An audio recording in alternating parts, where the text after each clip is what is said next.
It was late afternoon when I was cleaning my bedroom and I heard the door creak behind me. Turning around, I saw Liam standing in the doorway staring at the item I was holding. My heart stopped. How could I explain this? A peculiar item that was not meant for casual discovery. One that no polite conversation could ignore. I'd pulled it out of the drawer to clean behind the cabinet, not thinking much of it. I had locked the door, or so I thought. Make sure to subscribe to my channel so I can continue bringing you more fascinating true stories like this one. And don't forget to watch this video till the end and like the video because this story is going to be incredibly interesting. Please hit the like button to show your support. Liam was my 23-year-old stepson. He wasn't supposed to be home yet. He worked at a local brewery and usually hung out late with his friends after his shifts. But there he was, tall and lean, his dark hair falling into his amused blue eyes. "What's that?" he asked, his voice somewhere between curiosity and teasing. My face turned bright red. I dropped the item as if it had burned me, grabbing the first thing I could, a throw pillow from the bed to cover it. "It's none of your business," I stammered, my throat tightening. But his expression remained unchanged. He leaned against the doorframe, his curiosity growing. "You know, you don't have to act so embarrassed," he said with a slight smirk. "It's not like I haven't seen something like that before."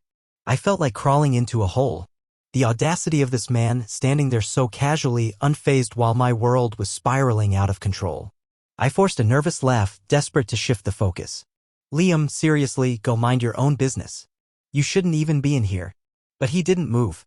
For a moment, the silence hung heavy between us. He wasn't looking at the pillow anymore, but at me. His gaze lingered, carrying a different energy than usual. It felt like he had peeled back a layer of who I thought I was and found something else entirely. A wave of discomfort settled over me, confusing my thoughts. This was wrong. I was his stepmother. I was married to his father. I shook my head and broke the silence. "Please, Liam, just go." He finally shrugged, lifting his hands in mock surrender. Okay, he said, his tone light again. But before leaving, he gave me one last look that sent my already uneasy thoughts spinning. As the door closed behind him, I sat on the edge of the bed, the pillow still pressed to my chest. My heart raced. I couldn't even bring myself to put the toy back into the drawer. It felt like something invisible had shifted between us, and no matter how hard I tried to ignore it, I knew I'd never look at Liam the same way again. That evening, I couldn't shake the moment. I tried to focus. I cooked dinner, folded laundry, and even sat next to Nathan on the couch while he watched old westerns on TV. But Liam's face, his smirk, and the unsettling gleam in his haunted me. Nathan hardly noticed my distraction, as always. He'd been absorbed in his hobbies, gardening, woodworking, crossword puzzles, since retiring. I didn't resent him for it. That would have been too easy. But sometimes I felt more like a living caretaker than a wife. At one point, I caught sight of Liam's shadow moving around in his room. I could hear the faint hum of music, a low bass line that seemed out of place in the otherwise quiet house. My heart skipped for reasons I couldn't explain, and I turned my attention back to Nathan. He was snoring softly, chin tilted downward, asleep in his recliner, with the TV still droning on. I thought about waking him, but what would be the point? Instead, I got up and wandered into the kitchen, grateful for a brief moment alone. But it didn't last long. Liam entered, his bare feet soft against the hardwood floor. He wore a faded t-shirt and sweatpants, his hair tousled as if he had run his hands through it. "Hey," he said casually, opening the fridge and grabbing a bottle of water. "You're up late," I said, trying to keep the conversation light. He smiled, leaning against the counter, just unwinding. "It's not easy living here sometimes." The comment made me pause. "What do you mean?" He shrugged, but there was something serious behind his expression. "It's nothing, just living here again. I guess I feel like I don't fit anymore." I softened. Despite everything, I couldn't help but feel a little maternal concern. "It's just temporary. Liam, you'll figure things out. You're smart and capable. You'll land on your feet." "Thanks, Sophia," he said, his voice softer. "I appreciate that." For a moment, we stood in silence, the kitchen feeling smaller as the space between us closed. He didn't look away, and I felt that same strange warmth in my chest. I cleared my throat and busied myself with wiping the counter, trying to break the tension. But Liam wasn't done. "About earlier," he said, his tone playful. "Again, you don't have to be embarrassed. You know we're all human, right?" My hand froze and I turned to him, trying to keep my composure. "Liam, let's not talk about that, all right? It was an accident and it's not worth bringing up again." "Okay," he said, raising his hands in surrender. But there was still a teasing edge in his smile that made my stomach flip. He walked past, the air shifting slightly as he moved. I didn't turn around, but I felt his presence behind me before he finally left the kitchen. That night, as I lay in bed next to Nathan, I couldn't stop thinking about what had happened. What was I doing? I had always been able to keep clear boundaries, lines that weren't meant to be crossed. But Liam had a way of bending those lines without even trying. And the worst part was I didn't know how to address it. The next morning, I tried to act normal. I made breakfast as I always did. Eggs, toast, and coffee for Nathan. A smoothie for myself. Liam was the last to come into the kitchen, his hair still damp from the shower. He greeted Nathan with a casual morning and me with a warm smile that made my pulse race. We sat at the table, the sound of silverware clinking and snippets of conversation filling the air. But underneath it all, I could feel the tension. Every time Liam's hand brushed mine while passing the salt or refilling coffee, it felt deliberate. I caught him watching me more than once, his gaze steady and unreadable. Nathan, of course, noticed nothing. After breakfast, Liam offered to help me clean up. Normally, he would have disappeared into his room or out with friends, so his offer caught me off guard. You don't have to, I said, stacking plates in the sink. I want to, he replied, already grabbing a dish rag. We worked in silence for a while, but the air felt charged. At one point, I reached for a glass at the same time he did, and our hands collided. Neither of us pulled away. You're different, he said quietly, his voice barely above a whisper. What do you mean? I asked, my throat dry. He hesitated, searching my eyes. I don't know, you just don't act like other women your age. I laughed nervously, stepping back to create some space. Well, that's flattering, I suppose. It's not just that, he continued. You're real. You actually listen. You see people. The sincerity in his voice took me by surprise. I didn't know what to say, so I turned back to the dishes.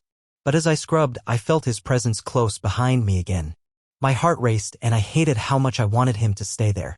Before I could gather my thoughts, Nathan's voice called from the living room.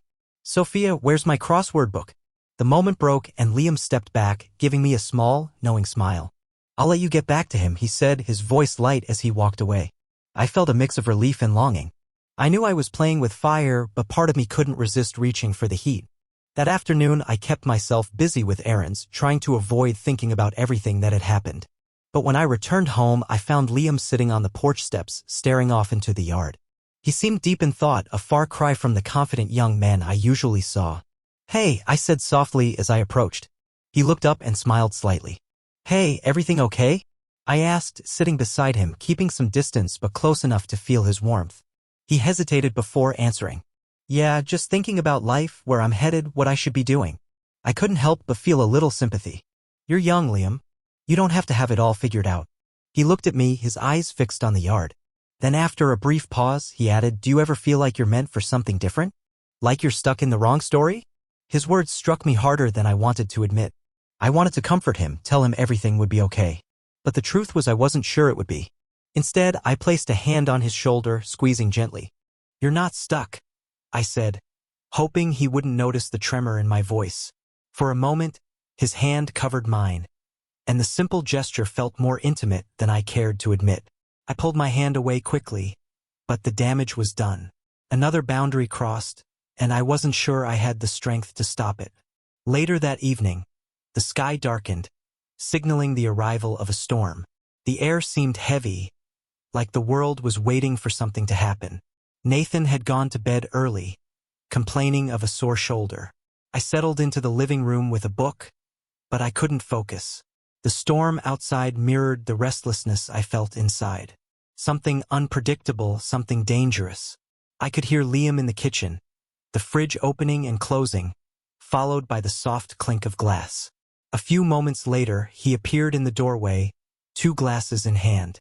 Whiskey, he asked, raising an eyebrow. I blinked, caught off guard. I don't usually drink this late. Well, maybe. Tonight's an exception, he said with a grin, handing me a glass without waiting for a response. I hesitated but took it. The cool glass felt solid in my hand, grounding me as Liam sank into the armchair across from me. The lamp beside me cast a warm glow across his face, highlighting the sharp lines of his jaw and the faint shadow of stubble. What are you reading? He asked, nodding toward the book in my lap. Just something light, I replied, holding it up briefly. Nothing exciting. He smirked. I find that hard to believe. I laughed softly, taking a sip of the whiskey. The burn was a welcome distraction from the tension building in the room. We sat in silence for a while, the storm outside intensifying. But then Liam spoke again, his voice low. "Can I ask you something?" I glanced at him, wary. "Depends on what it is."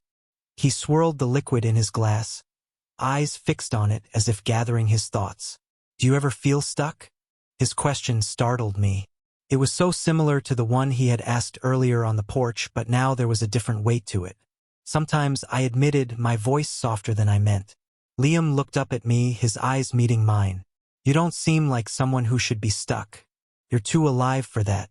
My cheeks flushed and I looked away, setting my glass down on the coffee table. "Liam, you shouldn't say things like that." "Why not? It's true." His words hung in the air, thick with unspoken meaning. I stood up abruptly, needing some space. "I think it's time we called it a night," I said, avoiding his gaze. But just as I turned to leave, the lights flickered and the power went out. The sudden darkness was disorienting and I froze mid-step. "Oh," I muttered, my voice shaky. "It's just the storm," Liam said, calm as ever.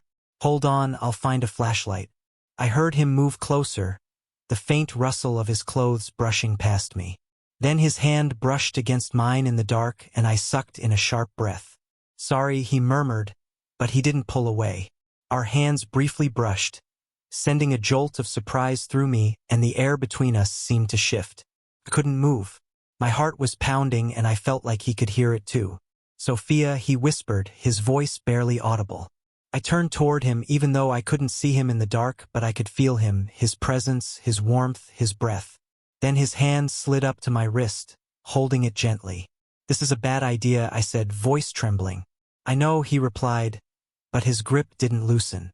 The first crack of lightning illuminated the room briefly, and in that moment I saw his face, vulnerable, close, and impossibly earnest. And then, the air between us shifted, thick with unspoken emotions. The kiss was soft, hesitant at first, as if he was waiting for me to pull away. But I didn't. I leaned into him, my hands gripping his shirt as if he were the only thing solid in a world spinning out of control. When the lights flickered back on, we pulled apart, both of us breathing heavily.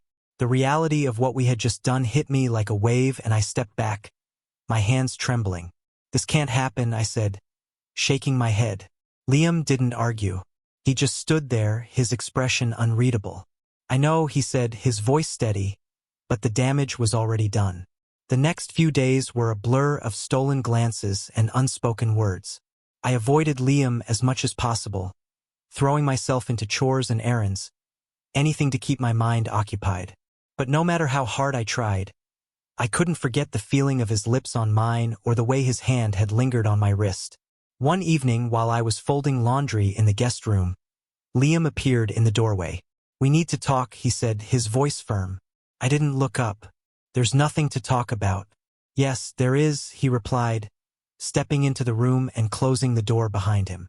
I sighed, setting the laundry down and meeting his gaze. "Liam, whatever this is, it has to stop. It's wrong." "Is it?" he asked, his voice challenging. "Because it doesn't feel wrong to me." His words sent a shiver down my spine, but I forced myself to stay calm. "You don't understand. If Nathan ever found out." "He won't," Liam interrupted. "And even if he did, do you really think he'd care? He barely notices you anymore." His words stung, but I couldn't deny the truth in them. I had to stop this. "This isn't about him," I said, my voice rising. "It's about us. This, whatever this is, it can't happen. It's not just wrong. It's impossible." Liam stepped closer, his eyes locked on mine. "Why?" "Because you're afraid of what people will think. Because you're afraid of what you might think." I opened my mouth to respond, but no words came out. My silence spoke for me.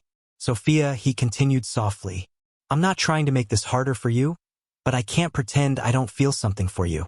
And I don't think you can either." Tears pricked at my eyes, and I looked away. "You don't understand," I whispered.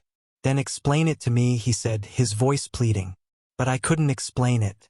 I couldn't put into words the guilt, the fear, the longing I felt. So I shook my head and pushed past him, leaving the room without another word. That night I couldn't sleep. I lay there in bed, staring at the ceiling, listening to the soft hum of Nathan's breathing. My mind was a whirlwind of emotions, and I couldn't seem to untangle them. At some point, I got up and went to the kitchen, hoping a glass of water would calm my nerves. But as I stepped into the hallway, I froze. Liam's door was open, and he was standing there, leaning against the doorframe, as if he had been waiting for me. "Can't sleep?" he asked, his voice soft. I nodded, unable to find my words. For a long moment, we just stared at each other, the silence heavy between us. And then, without thinking, I turned and walked back to my room, closing the door behind me. But even as I lay back down, I knew this wasn't over. Whatever this was, this impossible, dangerous thing between us, it wasn't going away. And deep down, I wasn't sure I wanted it to. The next time it happened, there wasn't a storm to blame, nor a flickering light to hide behind. This time, it was deliberate. It started in the laundry room, of all places. I was pulling warm towels from the dryer, the steady rhythm of folding them offering me some kind of escape. The house was quiet. Nathan had gone to a friend's house to watch a game, and I thought I had the place to myself. Then I heard the soft creak of the floorboards behind me. "You're always working," Liam said, his voice light, but with a tone I couldn't quite place. I didn't turn around. "Someone has to," I replied, trying to keep my tone neutral. He chuckled softly. "Fair enough, but don't you ever get tired of it?" "Tired of what?" I asked, feeling confused. "Taking care of everything, taking care of everyone. When's the last time someone took care of you?" His words cut through me like a knife. I turned then, clutching a folded towel to my chest like a shield. "Liam, I don't think this is a conversation we should be having." "Why not?" he asked, leaning casually against the doorframe. He looked so at ease, but his eyes were sharp, searching me with an intensity one wasn't used to. "Because," I said, my voice faltering, "it's not appropriate." "Appropriate," he repeated, as if testing the word. "That's not the same as honest, though, is it?" I wanted to argue, to shut him down before he could say anything else that would make this worse. But before I could, he stepped closer, closing the distance between us. "You don't have to pretend with me, Sophia," he said softly. "I see you. I see the way you carry this house. How you hold everything together while everyone else just takes. Don't you think you deserve something for yourself?" My throat tightened, and I shook my head, stepping back until I felt the edge of the counter behind me. "Liam, whatever this is, it has to stop." He reached out, his hand brushing against mine. It was such a small, simple gesture, but it felt like the ground beneath me was shifting. "Tell me you don't feel it, too," he said, his voice barely more than a whisper. I opened my mouth to respond, but no words came out. I couldn't lie to him. I couldn't lie to myself. And then, just like that night in the living room, he reached for me, his expression unreadable. This time, I didn't stop him. The days that followed were a blur of stolen moments and whispered secrets. We were careful, or at least we thought we were. Liam was good at finding excuses to linger around me, offering to help with dinner, fixing a broken cabinet door, even volunteering to run errands with me. At first, it was exciting, a connection that felt new and unexpected. But the reality of it weighed heavily on me. I knew it couldn't last. It was only a matter of time before everything came crashing down. One afternoon, while I was putting away groceries, Liam came up behind me and wrapped his arms around my waist. I stiffened, glancing toward the doorway to make sure no one was there. "Liam," I hissed, trying to pull away. "Someone could walk in at any minute." "Nathan's at the hardware store," he said calmly. "Relax." But I couldn't relax. Not anymore. The constant worry was starting to weigh on me. Every time Nathan looked at me, I wondered if he knew. Every time Claire, our nosy neighbor, waved at me from across the street, I felt like she could see right through me. "We need to talk," I said, turning to face Liam. "About what?" he asked, his expression unreadable. "About this. About us." His jaw tightened, and for the first time I saw a flicker of anger in his eyes. "What about us?" "This has to stop," I said, forcing the words out. "It's too risky. It's not fair to Nathan." "Fair to Nathan," he repeated, his voice rising. "What about fair to you? Do you even hear yourself? You're so busy worrying about him that you don't even think about what you want." "What I want doesn't matter," I snapped. "It's not about me." "Sophia," he shot back. You deserve to be happy. You deserve to be with someone who actually sees you. The words hung in the air, heavy with truth. I wanted to argue to tell him he was wrong, but I couldn't, because deep down I knew he was right. The breaking point came a few weeks later. Nathan invited Claire and her husband over for dinner, and I was doing my best to play the role of the perfect hostess. But Claire's sharp eyes seemed to be on me all night, and I couldn't shake the feeling that she knew something. After dinner, as I was cleaning up in the kitchen, Claire approached me privately. "You've been awfully distracted lately," she said, her tone casual, but her eyes probing. "Just busy," I replied, forcing a smile. "You know how it is." She leaned in slightly, lowering her voice. "Does Nathan know?" I froze, my heart pounding in my chest. "No," I said, my voice barely audible. Claire shrugged, her expression unreadable. "Whatever's going on with you and Liam." I felt like the ground had been ripped out from under me.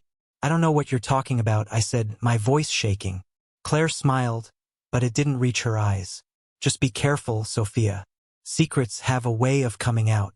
That night, as I lay in bed, I couldn't stop replaying Claire's words in my mind. I felt trapped, caught between two worlds that couldn't coexist. The next morning, Liam found me in the garden, pulling weeds with more force than necessary. "You're avoiding me," he said, his voice steady but tinged with frustration. "I'm trying to protect us," I replied, not looking up. "Protect us from what?" he asked, stepping closer. "From this blowing up in our faces," I said, standing and wiping my hands on my jeans. "Claire knows." He frowned, his expression darkening. "How could she know?" "I don't know, but she does," I said, my voice rising. "And if she tells Nathan?" "Nathan won't," he said firmly. "You don't know that," I snapped. "You don't understand how dangerous this is." Liam grabbed my hand, his grip strong but not painful. "What I understand is that I don't want to lose you." The raw emotion in his voice caught me off guard. For a moment, I didn't know what to say.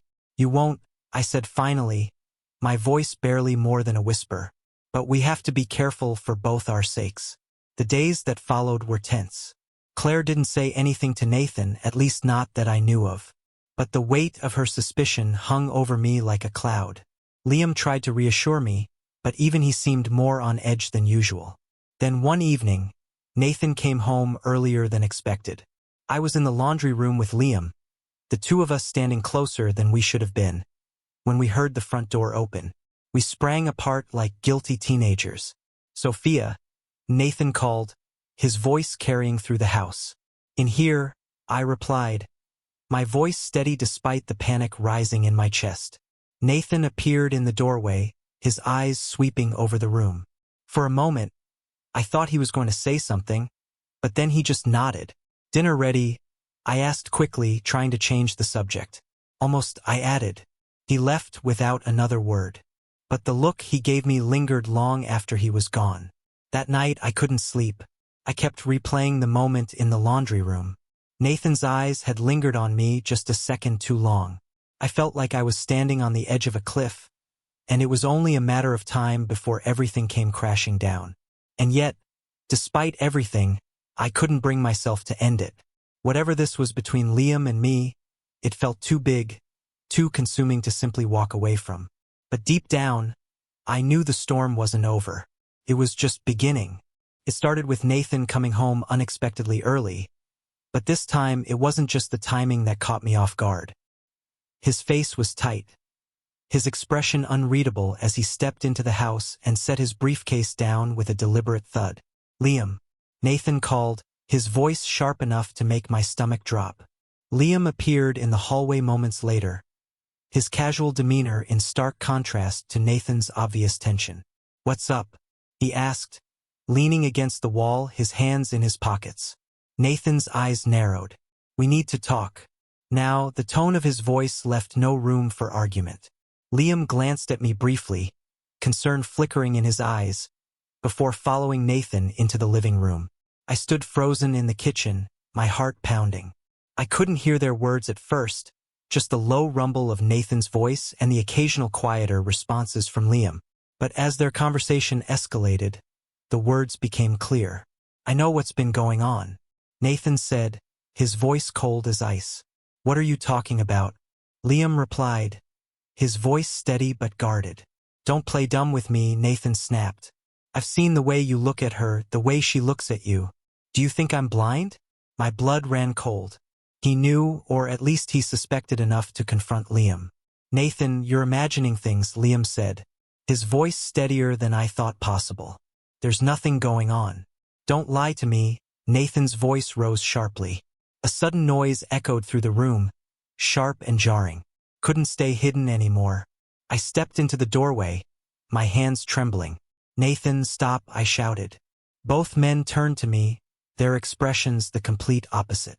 Nathan's face was a mix of anger and betrayal, while Liam's held something more akin to defiance. Sophia, Nathan said, his voice quieter but no less dangerous. Tell me the truth. Is there something going on between you two? I opened my mouth, but no words came out. My silence was my answer. Nathan laughed bitterly, running a hand through his thinning hair. I knew it, he said, his voice cracking. I didn't want to believe it, but I knew. Nathan, please, I said, stepping closer to him. Don't, he snapped, holding up a hand.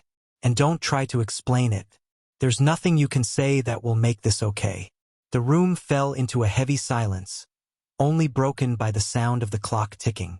Finally, Nathan turned to Liam, his eyes blazing. You're out, Nathan said coldly. Pack your things and leave tonight. Liam stood his ground, his jaw tightening. I'm not going anywhere. Yes, you are, Nathan shot back. You're not staying under my roof and disrespecting me like this. I think you should calm down, Liam said, his tone low but firm. That only made Nathan angrier. He stepped closer to Liam, fists clenched. Don't tell me to calm down, you little... Stop it, I shouted, stepping between them. Both of you just stop. Nathan turned to me, his eyes filled with hurt. How could you, Sophia? He asked, his voice breaking. After everything I've done for you. I didn't mean for this to happen, I said. My vision blurred as emotions overwhelmed me. I never wanted to hurt you. Well, you did, Nathan said bitterly. And now I have to deal with the fact that my own wife and my son. He trailed off, shaking his head. I can't even say it. Liam reached for my hand, but I pulled away. I couldn't handle his touch. At least not now. Not with Nathan watching. I think it's best if I leave, I said quietly. Nathan stared at me, his face hardening. You're not going anywhere, he said firmly. This is my house. If anyone's leaving, it's him. Nathan? I began, but he cut me off. No, he said. I don't want to hear it. You've made your choice, Sophia. And now you're going to live with the consequences. Liam left that night. He packed a bag without a word, his movements tense and mechanical. I followed him to the driveway, my heart breaking with every step. I'm sorry, I whispered. My vision blurred as emotions overwhelmed me. He turned to me, his expression softer than I expected. We'll find our way, one way or another, he said, his voice steady. You know that, right? I nodded, but didn't say anything, because as much as I wanted to believe him, I wasn't sure if it was true. As his car disappeared down the street, I felt an ache deep in my chest, a mix of guilt, loss, and something I couldn't quite name. The days that followed were unbearable. Nathan barely spoke to me, his silence more punishing than any words could have been. I threw myself into household tasks, desperate to keep busy, but nothing could distract me from the emptiness I felt. Then, a week later, the letter arrived. It was from Liam. There was no return address, just my name written in his familiar handwriting. I opened it with trembling hands, my heart pounding as I unfolded the paper. Sophia, the letter began. I know things are complicated right now, but I need you to know that I meant what I said. This isn't over. I don't care what anyone else thinks or says. I can't just walk away from you. I won't. When you're ready, I'll be waiting. Always. I read the letter 3 times, my hands shaking. Part of me wanted to tear it up, to burn it and pretend it never existed. But another part of me, a part one didn't want to admit to, clung to his words like a lifeline. That night, I tucked the letter into the back of my dresser drawer, hiding it away like a secret I wasn't ready to share with the world. 'Cause deep down, I knew Liam was right. This wasn't over, not by a long shot.